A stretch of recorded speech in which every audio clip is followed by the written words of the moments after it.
The void between stars had never witnessed such silence.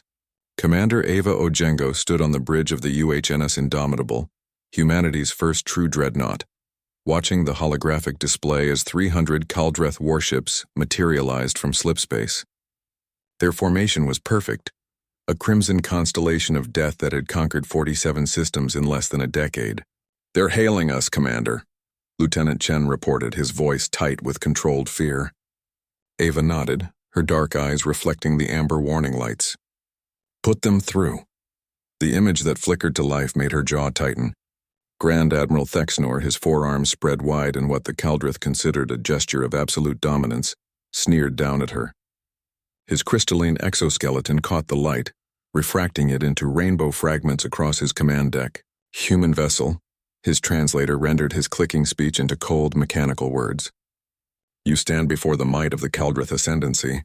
Your species has rejected the Emperor's mercy. Surrender your ship and your death will be swift." Ava smiled, and it was not a kind expression. "Grand Admiral, I'm afraid you're operating on outdated intelligence." Thexnor's mandibles clicked in what might have been laughter. "Outdated? Your worlds burn, human. Your colonies scatter like frightened hatchlings. We have studied your ships. Fragile things of metal and desperation. You have nothing that can stand against the Ascendancy." "That was true," Ava said softly. 3 months ago." She cut the transmission and turned to her tactical officer. "Commander Hayes, sound general quarters. Power up the main weapon." Throughout the Indomitable, alarms sang their ancient song. The Dreadnought was unlike anything humanity had built before. 5 kilometers of hardened alloy, quantum-locked armor, and weapon systems that had been deemed impossible until humanity had done the impossible thing they always did. They'd built it anyway. The Kaldreth fleet began its approach, moving with practiced precision. They had done this 100 times before against a dozen different species. Overwhelming force, devastating firepower, absolute victory.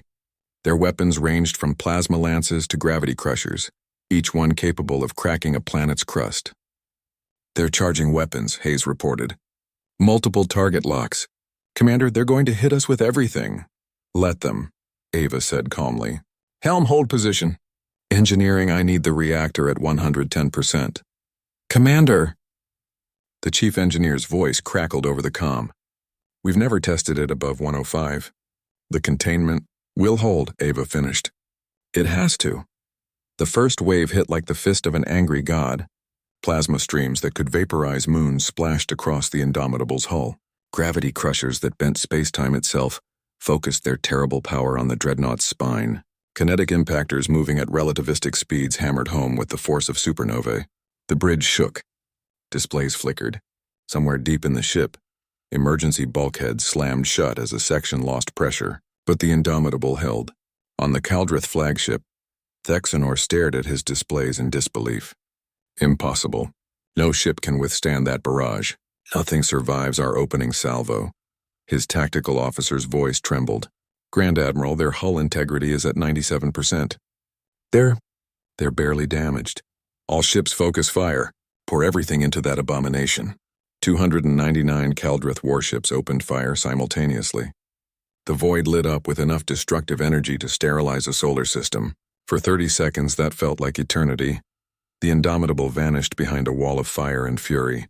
When the barrage ended, the Dreadnought emerged from the inferno, its armor scarred but unbroken, its systems still operational, its crew still fighting. Ava watched the enemy fleet on her display, saw the moment when confidence turned to confusion, confusion to concern, concern to the first whispers of fear. "Now," she said quietly, "show them what humanity built." The Indomitable's main weapon had taken 6 years to design and 2 years to build. It was called the Helios Cannon, and it was humanity's answer to a universe that had told them they were weak, that they were prey, that they didn't belong among the stars.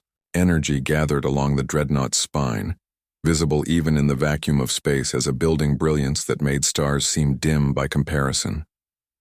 The reactor, pushed beyond its theoretical limits, screamed in protest and held anyway because human engineers had built it to hold. Because failure was not an option. Because humanity had learned long ago that when the universe said something was impossible, the only appropriate response was to prove it wrong. The Helios cannon fired, a lance of coherent energy, drawing power from controlled antimatter annihilation and focused through quantum crystalline matrices, tore across the void at near light speed. It struck the Caldrith formation at its center, and where it touched, ships simply ceased to exist.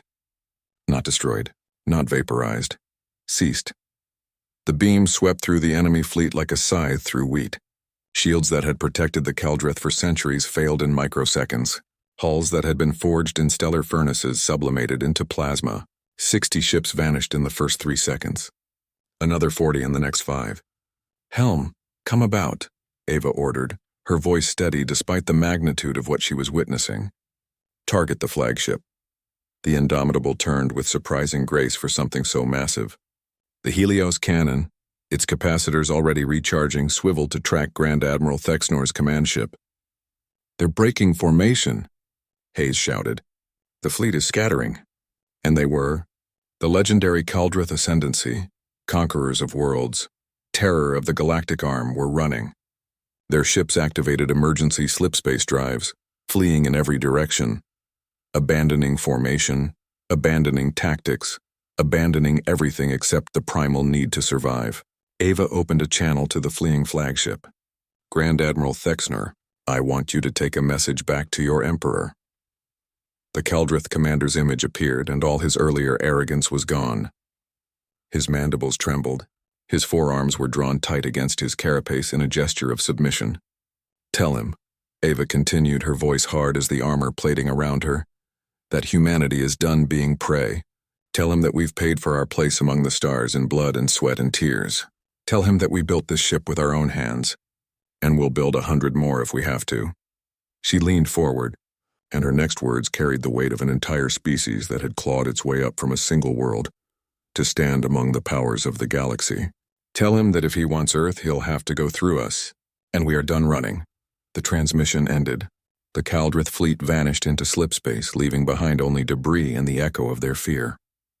Ava Ojengo stood on the bridge of humanity's Dreadnought and allowed herself a small, satisfied smile. Behind her, the crew erupted in cheers. Ahead of her, the stars beckoned, no longer infinite and terrifying, but infinite and full of possibility. Humanity had arrived, and the galaxy would never be the same.